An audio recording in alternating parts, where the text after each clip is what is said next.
Hey everyone, this is Nick with Rogue Overland, and in this video we're going to be doing an unboxing and assembly of this Yakima Hangover 4 bike rack system.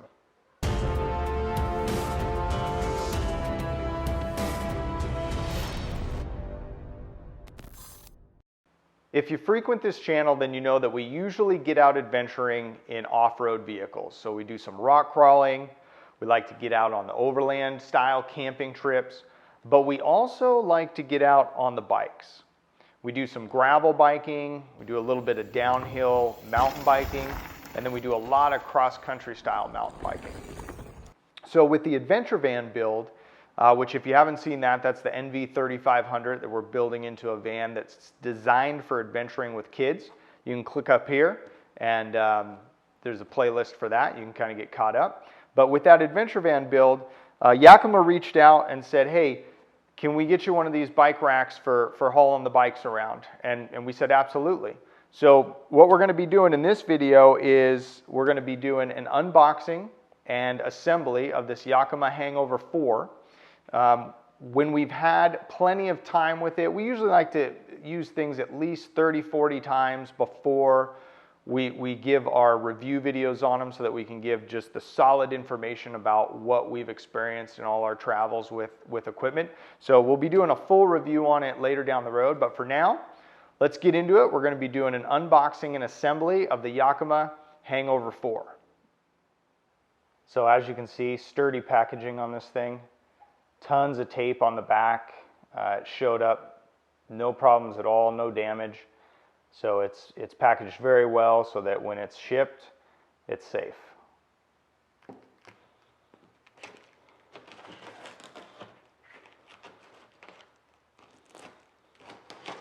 All right, let's see what we have here.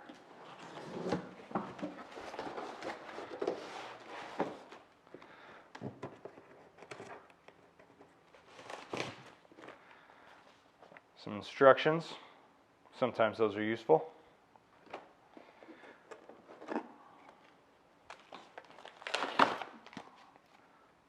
Just a little filler packaging, a little cushion. So that looks like, so the bottom part here, the hinge doesn't get damaged. More filler packaging over here. And then some more filler packaging over there.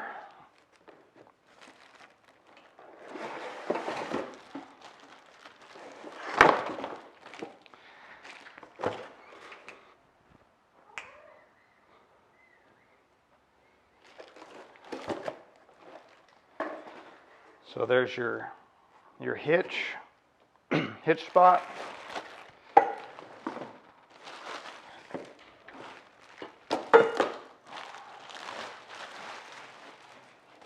Plastic. Some of that soft material to prevent scratching. Yakima logo across there. Get that out of the way.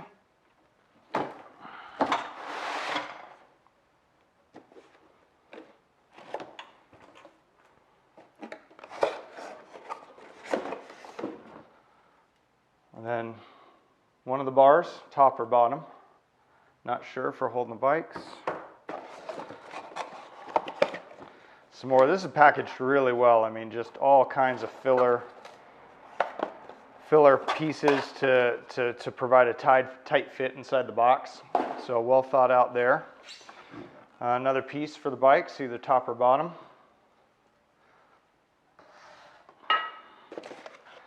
Another filler piece, again, just to fill that space so that nothing's rattling around. Nicely done. And then looks like all your pieces for mounting the bike to the rack. So sweet, there it is. Oh, and some tools. So there it is. If you don't have tools, looks like you get sent with the tools that you need to put it together. So there we go. There's the unboxing. Now let's get to putting this thing together. Okay, so we're going to get going here. The instructions say to attach it to the vehicle while you're assembling it, and so officially, that's a good idea. Follow the instructions. I've got it attached to one of these little hydraulic tables from Harbor Freight, and then strapped down with a couple perfect bungees. Those things are the bomb. If you've never seen a perfect bungee, then click the link up here. I'll put a link to a review video we've done on those. They're fantastic. They're the best bungees you never knew you needed.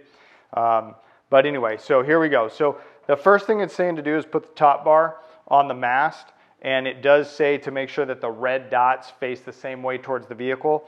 Was a little confusing for me because the red dot is on the top of this, but based on the diagram from the directions, it looks like that these kind of notches in this part of the mounting bracket need to go facing away from the vehicle.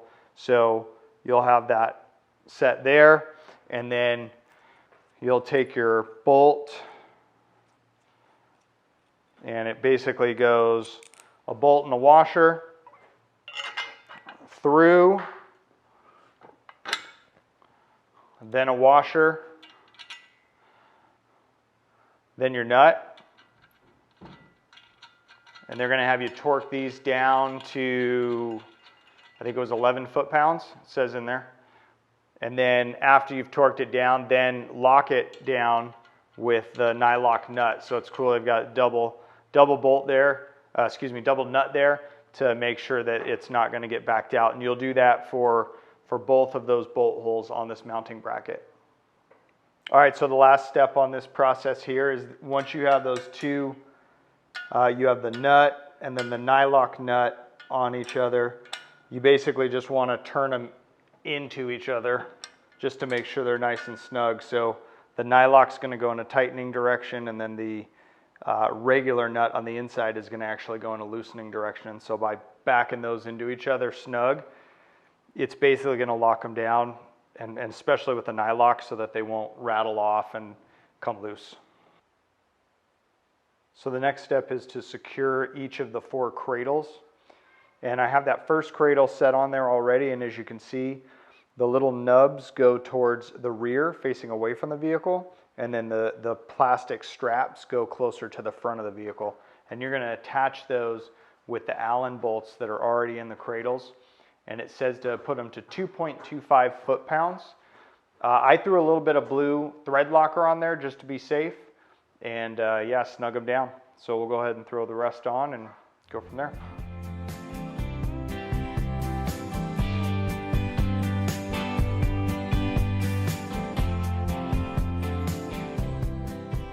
So there it is, all 5 of the cradles mounted. I just want to remind you that if you're enjoying this video and you enjoy outdoor and off-road content, please smash that like button, subscribe to the channel, and throw a comment below. Let us know if you've used this rack before and what you think of it. So for the next step, we're going to be attaching the lower bar to the mast. And for that, you're going to need that plate. And then you're going to need your bolt and the 10mm nuts. And the order that this is going to go is going to be bolt through, and then you're going to go lower bar, and then you're going to go plate, and then after plate you have washer and 10mm nylock nut. And then the same is going to be the case on the other side. Your bolt's going to come through, then it's through the lower bar, through the plate, washer, and nut. And the torque spec on this is going to be 3.6 foot-pounds. Last thing to finish up the assembly is to install the wheel cups on the lower bar. So they have this little knob, and basically you're just going to loosen that knob up, and that's going to make space for the lower bar to slide in. And you want the cup and the strap facing out with the knob up. So basically just slide it on here, and then you want to get it relatively lined up with the straps up top, and that's going to be a fine-tuned thing once you get the bike on there, but basically get it close. And then they want this snug down to 1.1 foot-pound, which is not very much at all. So just run it down snug. And then I have 3 of them on already, as you can see. We'll get the 4th one on there. Last thing with the assembly is to adjust the mast height. So there's 2 settings, a higher and a lower setting. Seems like lower vehicles need to have the higher setting to get your bikes further away from the ground. But read in the instructions, it breaks down based on your vehicle where it should be. But basically, we're just going to loosen this here.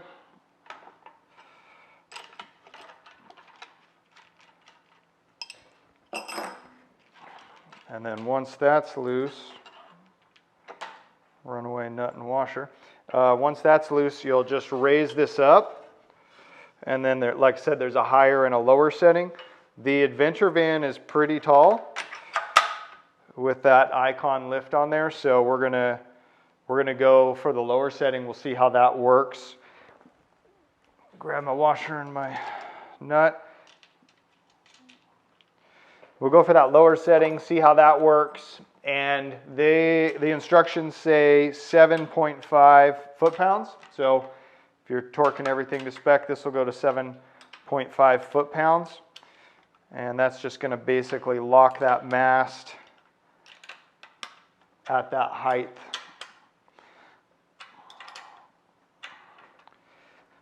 So there we go. Yeah, so we have that locked down now, or we have that mast set to the height that we want.